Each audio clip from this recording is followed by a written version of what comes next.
The Case of the Candy Bandit by Archit Taneja.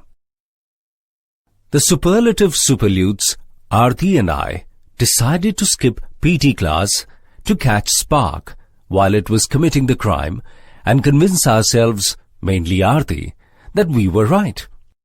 We pretended to be combined sick.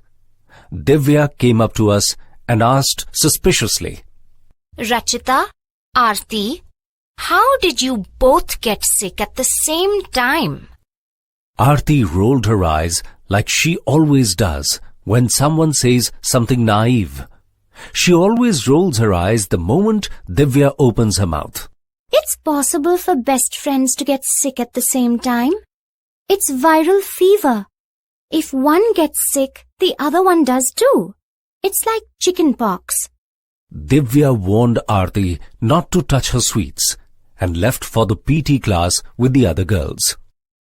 Ayush came up to us and insisted that we come too. Aarti, I'll make sure the guys pass you the ball. He sniggered. We aren't feeling well at all. We will do our homework. I said. Should I stay with you guys? In case you get more sick or something? I can do homework with you too. It's fine, Ayush. We can take care of ourselves. Miss Shalini won't like it if too many kids are absent. Besides, we don't want you to get sick too. Aarti said. Ayush tried to come up with some reason to stay, but couldn't manage anything. He decided to leave, muttering something faintly as he left the classroom. But I wasn't able to catch it. Aarti was angry. She made a loud plock noise with her tongue, staring at him. Ayush noticed it, looked at her, sighed and left. Why are you so angry all of a sudden? I asked. I'm angry because I'm sure now that Ayush is behind it. Huh? How? Shh, I'll tell you later.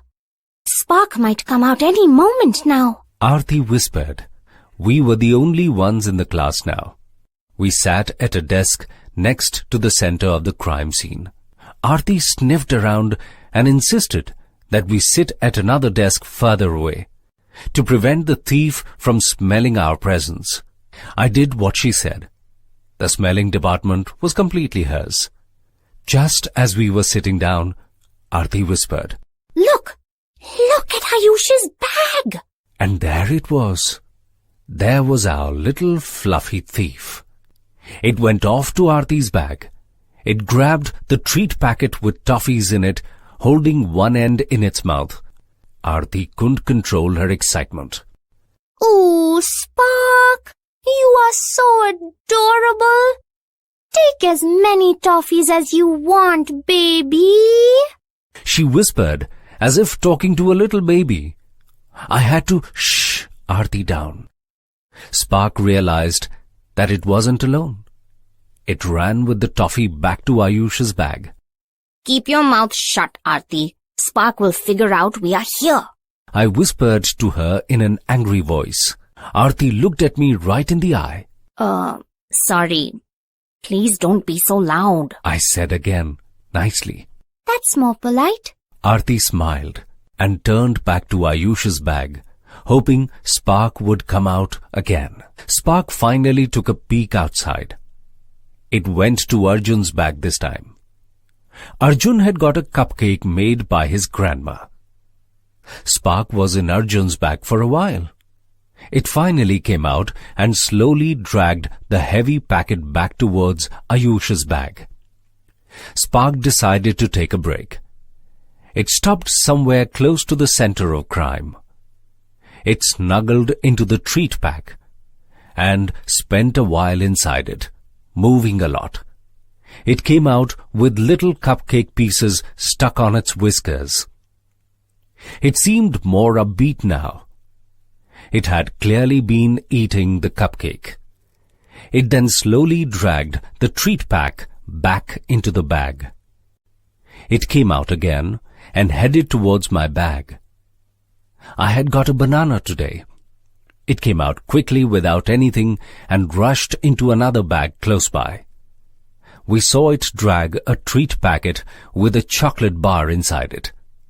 At one point, it tried to dig inside the treat packet and tear through the chocolate wrapper, but it gave up and continued with the task of slowly dragging the treat packet back to Ayush's bag. After that, Spark didn't come out for the rest of the recess. The class was about to end. Aarti and I looked at each other and smiled. I took out the case file and plotted Spark's path. Spark must be finishing the rest of the cupcake now. Aarti giggled. What was that strange noise you made in front of Ayush? I asked Aarti. Ayush made that plock sound with his tongue when he left the classroom. It was the same sound he used while showing us Spark's tricks. I wanted him to know I'd heard it. Oh, I hardly heard it. I knew Aarti had a sharp nose. I didn't know she had a sharp ear too. Why did he make that sound though? Aarti wondered. Maybe he wanted to warn Spark that the classroom wasn't empty. He didn't train him well enough after all. We saw it commit the crime, said Aarti, raising a victory fist in the air. So you are convinced now? I asked. Sure am, me mate. Aarti winked. Divya entered the class, followed by Arjun and Vipul. The classroom started to fill up. Ayush was one of the last ones to come. The first thing he did was to search for us. He looked at us in fear and despair. He walked to his desk and checked the contents of his bag. He sighed and tried hard not to look at us for the rest of the class. Arjun screamed and made his usual horrified face when he found his cupcake wasn't there. Aarti pretended to search her bag and shouted out, "Oh, my toffees are missing! Oh, the horror!" I nudged her. Don't be overdramatic, Aarti. Act naturally. Oh, right. Aarti giggled. Has someone else lost their sweets? My chocolate bar is missing. Vipul said, scratching his head. I got an apple today. It's still there, said Ayush, acting disappointed. The only thing Ayush doesn't hate is candy. He loves candy so much that he is ready to steal it, and he's had the perfect accomplice to get away with it. Stealing is not cool, but making your pet rat steal for you is despicable. We were both quite angry with him. Spark isn't the thief. Ayush is. I feel so bad for Spark, Aarti cried out when we were alone. Yeah, Spark is just following his orders. There is no fun in solving a crime if no one gets punished in the end. We could make sure Ayush never got to see candy again. On the way back in the bus, a thought crossed my mind. Why do you think Spark didn't take the banana out of my bag? I asked Aarti. Because Ayush hates bananas. Aarti giggled. I think he's trained Spark not to steal fruits.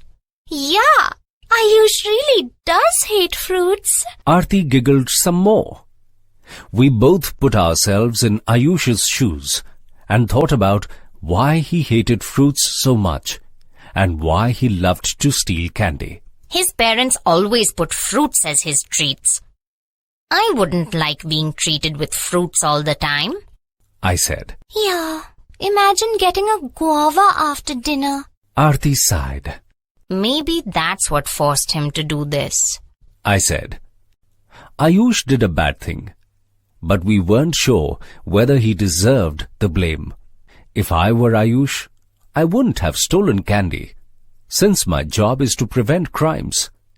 But I certainly would have tried to figure out some non-criminal way to get my hands on sweet stuff. Ayush isn't as bright as I am, so he may have not come up with clever ideas. Maybe there isn't anyone to be punished after all.